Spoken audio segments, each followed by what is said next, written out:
Alors, bienvenue à cette conférence de presse à travers laquelle nous demandons d'instaurer un embargo sur les minerais étiquetés rwandais. Pour commencer, je vais laisser la parole à un grand défenseur du peuple congolais, mais aussi, surtout, à un grand défenseur des droits humains partout dans le monde, le docteur Denis Mukwege, prix Nobel Sakharov 2014 et prix Nobel de la paix 2018.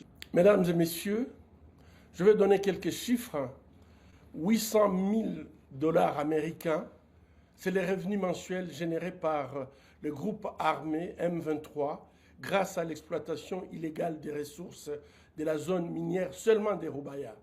2070 tonnes, c'est le volume de coltan exporté par le Rwanda en 2023, surpassant ainsi la RDC qui a des réserves les plus importantes de la planète. 123 000 femmes ont été violées pendant seulement la période de 2023. Ces données alarmantes relèvent un système où l'exploitation illégale de nos ressources naturelles finance non seulement la guerre, mais aussi des violences.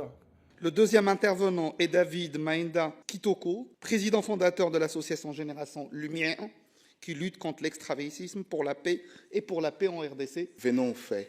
Depuis 98-97, on parle de 6 à 10 millions de morts, 10% de la population congolaise qui aurait été exterminée pour la seule raison de traîner, de vivre sur un sous-sol qu'ils possèdent. Désolé de réduire ces mots coltan, cobalt à quelque chose d'aussi basique comme des cailloux nécessaires à la transformation numérique des pays riches, nécessaires également à ce que la Commission européenne a jugé comme transition écologique. Comme vous l'avez dit, nous militons contre l'extractivisme. Nous venons d'un territoire qui a déjà connu l'extractivisme de 1885 à 1908. Ma présence ici, c'est pour dénoncer cet accord et réclamer dans l'immédiat l'embargo sur des minerais étiquetés ou provenant du Rwanda. Réclamer la fin de la coopération militaire et du financement militaire de l'UE vers le Rwanda. Pourquoi? Parce que personne aujourd'hui ne peut nous assurer que dans les armes qui ont tué nos compatriotes à Goma ou ailleurs, il n'y a pas quelque part du financement européen à l'intérieur de ça. Je vais insister sur un point, c'est que l'accord avec le Rwanda, au moment où il est signé, en février 2024, il ne doit pas l'être en réalité, puisqu'il ne remplit pas les exigences qui sont normalement prévues dans le Critical Raw Material Act, dont je rappelle l'objectif est de favoriser la coopération économique, mais aussi le développement économique et durable sur les territoires avec lesquels on signe ces accords. Il y en a une quinzaine dans le monde. Dans le protocole d'accord qui est signé, il est déjà mentionné et reconnu, il y a un rapport des Nations Unies qui le montre clairement, il y a des soupçons et des preuves de pillage et d'utilisation des minerais qui ne sont pas issus du Rwanda et qui sont vendus du coup en Europe, et utilisés en Europe. Mais dans ce protocole d'accord, il est écrit que le Rwanda doit s'engager à intercepter les minerais de contrebande et rapatrier dans leur pays d'origine. Ça veut dire qu'on sait, quand on signe, qu'il y a un problème. Et on ne fait pas de plan d'action comme on était censé s'engager à le faire 6 mois après la signature de cet accord.